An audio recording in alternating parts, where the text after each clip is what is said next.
Ed here with Audio Ultra, and I'm with Hey guys, I'm Michael the Greek. How are you? Michael the Greek. I am doing good. Doing good. It's been a little bit. It's been a bit, but it's good to see you. Talking Likewise. about audio again. Here we are. We're I'm back. here in one of your rooms and I'm noticing we've had some differences. Some things are different in here. Changes. That's right. We made, like David Bowie, we made some changes. And so we kind of just changed the rooms up a little bit. Nothing too drastic, but enough to make differences. We broke apart the turntables. We moved the Dohmann Helix, which is behind us, Helix 1, and also set up the SAT CF109 on this table and playing the new hypersonic cartridge that we're carrying. The Hypersonic Explorer. Got to say, dynamite cartridge. It's an A++ as you described. Definitely A++ made, Swiss-made cartridge. Yep. And then kind of jumping forward in room 2, we pulled this Dohmann table off to make room for the new Revox that's coming in. It's not here yet. It's coming in a couple of weeks. But we also added the Magico S5 loudspeakers. So we took things up a notch from the S3s and brought in more scale. And we'll show you that here in just a little bit. Can't wait to see that, yeah. Yep. And then in room 3, we kind of completely did an overhaul on that. We moved a lot of our Falconor racking into there. We moved a lot of the Tidal equipment into there. And Tidal actually is powering up the Magico A1 bookshelf speakers. Neat. The bookshelves, right? Yeah. One of my favorites. We were really successful at the shows at Expona, Pacific Audio Fest with them, and people just loved them. They're just a fantastic speaker. And really, honestly, Michael, better for that space. And that space has analog for the first time. The Kuzma table's in there now. It does, 2 sticks. And the other variable, which we did, is I put both Lyra cartridges on 2 Kuzma tone arms, the 313 with the VTA tower, and also our favorite, the Kuzma Saphir. So now we can actually compare both the tone arms, but there's an exception on this one. One has silver conductor, the Saphir, and the 313 has copper wiring. And that's with the Lyra Atlas Lambda SE, SL. Yep, both rods are holding the Lyra Atlas SL. So fantastic cartridges. They've proven themselves over time and time again here. So yeah, great stuff. Yeah. And I guess, so as we listen to all this now, we listened to Traffic's album, basically The Low Spark of High Heel Boys. This is a UK first press.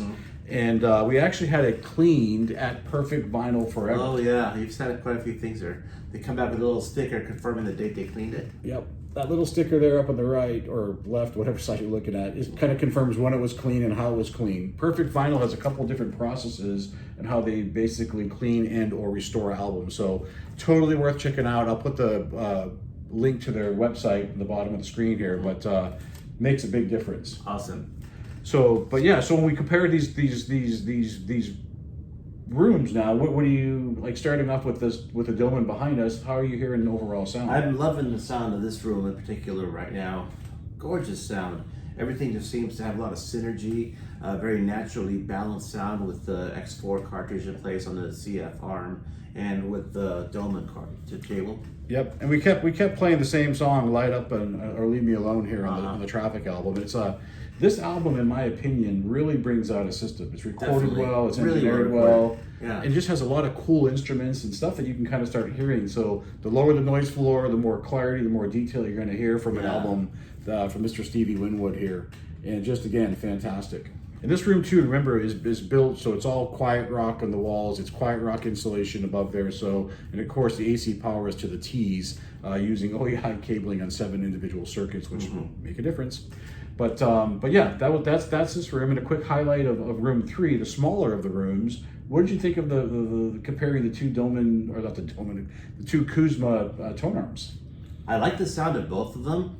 They both had the Lyra Atlas cart on there. I could definitely hear the improvement the Kuzma Saphir offers, though. Not that the 313 arms, 313 correct? 313. Yeah, not that one sounds bad, but you could really hear the difference going to the Saphir. Yep. Now, remind you too, the silver is going to kind of give you more of that detail, right? And the arms themselves are going to give you more of that body and extension and weight. So there's some differences in the tone arm conductor, but we have a lot of experience playing with tone arms, and we kind of have a good understanding of what they do or what they don't allow, I should say, and is that passing that nano vibration to create distortion. So, but yeah, I think that's a really cool setup, honestly. It is, and it's probably a setup that more people that it's for the size of space that's going to be, I would say, common in people's people's homes than in these big rooms with our big systems. We have a combination of 2, but smaller systems do prevail. I mean, just for the size and sheer cost of these things. Okay, so now coming from you from room 1, we have the Magico S5s. These are the new 2024s. These are fantastic. Like we heard with the S3s we all fell in love with, these speakers are going to give you a lot more scale, body, weight. I mean, they're going to give you just more. They're going to fill the room more. It was kind of funny because, people, they said they were commenting, well, the S3s are too small. You got monoblocks and big M10 monoblocks on S3s. But you know what? I've always found a smaller speaker with a bigger amplifier performs better, in my opinion. You're getting everything from that speaker. Not that you're not getting a lot from these S5s, but we toned down to one M10 and a pair of these S5s, and man, they just pressurize the room like there's no tomorrow. Fantastic sound, yeah. What was your take on all of these? Yeah, I'm noticing a grander scale, like we talked about, versus the S3s. I still love the sound of the S3s, but you just get a grander scale with the S5s. And they're in the process of breaking it. I hear them sounding better every time I come over. Yep. They're on their way to being there. Yeah, and there's only about 120 hours on these, maybe actually probably even less than about 100 hours on these guys right now. And they're breaking in nicely, but nicely. It's the same characteristic of the S3, same design principle, just on a bigger scale. Just a bigger scale. Yeah, and I'm looking forward to keeping listening to them as they finish breaking in here. Yep, these are fantastic. All right, Mike, so I think that's a wrap right now on the Magico S5s. What a great session this was, and we'll look forward to doing this a lot more. Don't forget to like and subscribe to the Audio Ultra channel, and we'll talk to you guys again soon. Like and subscribe. Rock and roll.